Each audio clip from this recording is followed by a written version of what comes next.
Hi, I'm Cheyenne.grant, and I'm here today to talk about Applied Behavior Analysis, ABA, with the token economy system for students with autism. And this is for SPE 500.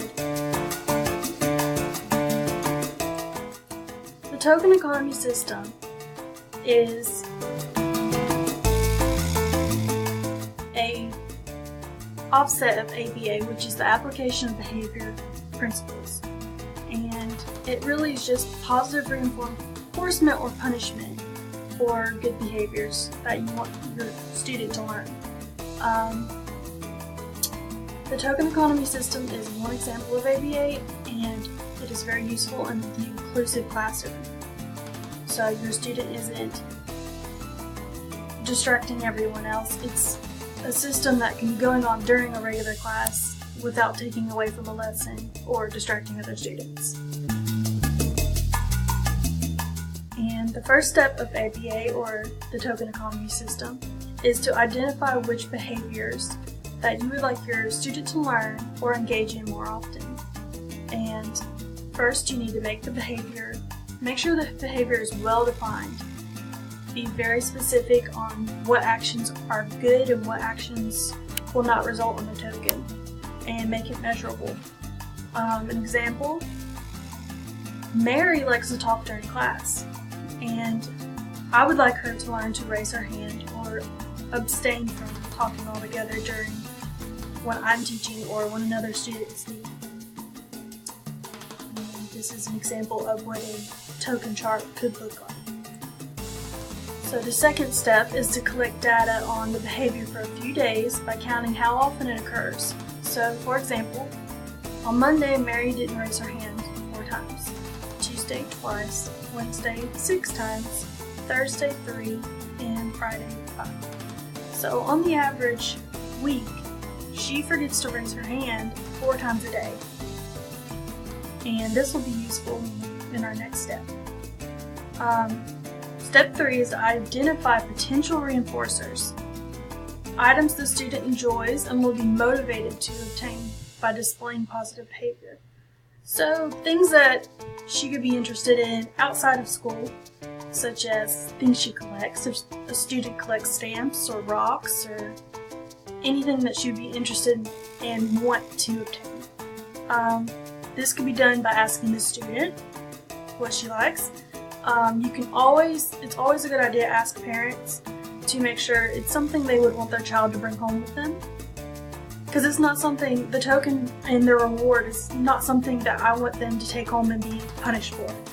Or something that would distract them on the way home, like if they had to ride the bus.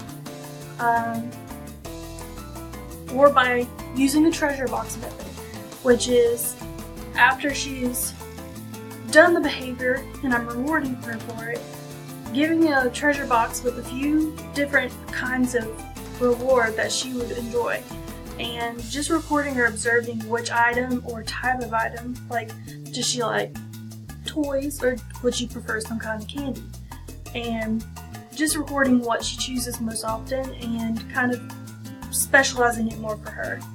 And then make sure it's always age appropriate. You don't want to be giving a 14-year-old stickers and bubblegum. Something maybe a little bit more personalized for them, or if you're using this for your entire classroom, something maybe a little set aside for just that student. For example, they could get a coupon for music time, or having an extra recess, or a few minutes of personal time every day. Something that you can reasonably set aside for them, and will make them feel really special and something they'll want. Alright, step 4 is to create a choice board with a list of potential reinforcers. This could be displayed as a picture list for students who cannot read, or as a written list for readers. So again, age appropriate.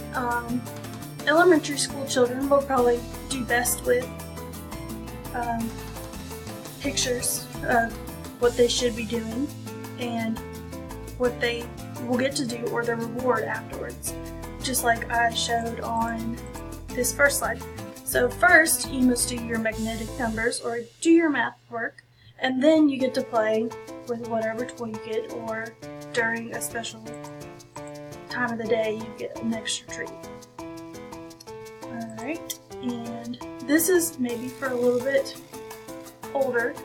I'm working for the treasure box. I'm working for 5 extra minutes at recess. Or I'm going to be able to read whatever book. And then you could have pictures of whatever their token is, if you decide to do it this way, or if you decide to do it a different way, you could have stickers or something that they fill up as they earn their token. So that's just how they would keep track of it as a visual for them. Step 5 is to prepare the token economy materials. They're tokens, so for my example, Mary likes to collect marbles. These are not marbles that she will take home. They're not something she would play with in class. And these are not her reward. These are her token. The token exchange system is a jar. So on my desk or somewhere designated in the classroom, Mary will have a jar just for her that when she earns one of her marbles, I will give her the marble, and her reward for the moment will be to place that marble in the jar and be able to see where she is.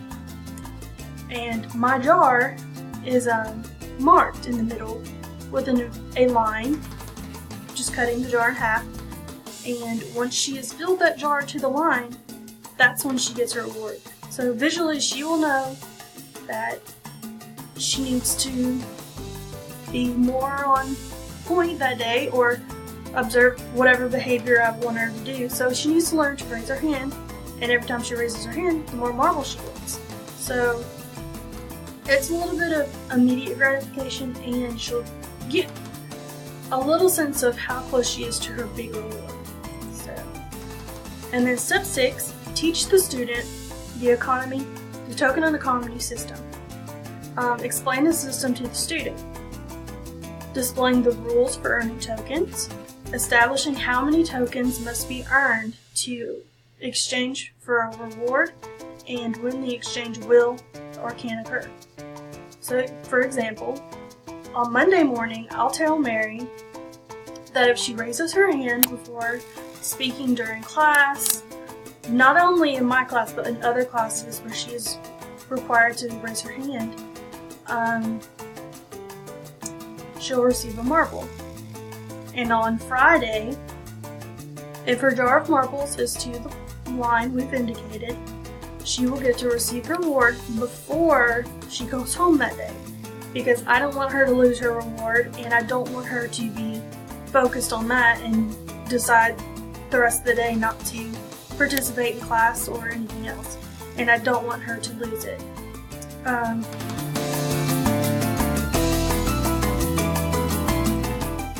And step 7 is to implement the token economy system and take data on how the student's behavior. Make sure to modify the choices by adding or rotating rewards options to help ensure the items maintain value to the student. So if Mary loses interest in whatever I have in the treasure box, and maybe that makes her behavior decline that week, I notice she's not raising her hand as often. She's not excited to get marbles, so maybe I need to change the token to maybe a button or something she's interested in that week, or change to a sticker chart, or to change what's in my treasure box. Maybe she's lost interest in the candy in there, or if she wants something a little bit different. Consistently provide tokens for the correct behavior. That's on my part to make sure that I'm doing it so she's gaining her reward, or she's just going to lose interest. Implement the system in different settings once the student begins to regularly demonstrate the behavior. So not only am I giving her marbles, but her music teacher's giving her marbles, her librarian is giving her marbles. Other teachers in the school knows what's going on, and they're also helping me implement the system. And step 8, once the student is demonstrating the behavior consistently and independently, begin to fade the token economy system. I don't want her to become reliant on this. I don't want her to only do this because she's getting rewarded. This can be done by providing social praise when the behavior occurs, so a good job or well done, increasing the number of behaviors the student must display before receiving a token. So not just raising her hand, but remaining seated, not playing with other students, things on their desk, or stomping her feet on the floor, different things in the classroom that could be distracting. Eventually stopping the use of the token system completely. For example, Mary has started to consistently raise her hand before speaking, which is great. So next she is expected to raise her hand and stay seated during class, and walk in the hallways before receiving a marble. So she not only has to raise her hand consistently, but she needs to stay seated during class instead of wandering around the room. And she needs to learn to walk in the hallways quietly without disturbing students in other classrooms or ripping things off the wall. So then she will be given praise or a high five for displaying these behaviors instead of a marble, and given a reward occasionally for displaying good behaviors. So instead of every time she does something good, we would socially praise her by either getting other students to participate in congratulating her for her good behaviors and her growth, or giving her high fives, or however, it depends on the level of autism the child displays, whether it's discomfort with touch or not. So really whatever would boost her to display more of these good behaviors. That's how we would reward her instead of a marble. And then occasionally, if Mary had a very good week, if she displayed all these behaviors and she's consistently doing them, I would just tell her, you can go pick something from the treasure box before going home one day, and tell her why. And eventually just completely getting rid of the system because she's learned everything she needs to. Thank you very much.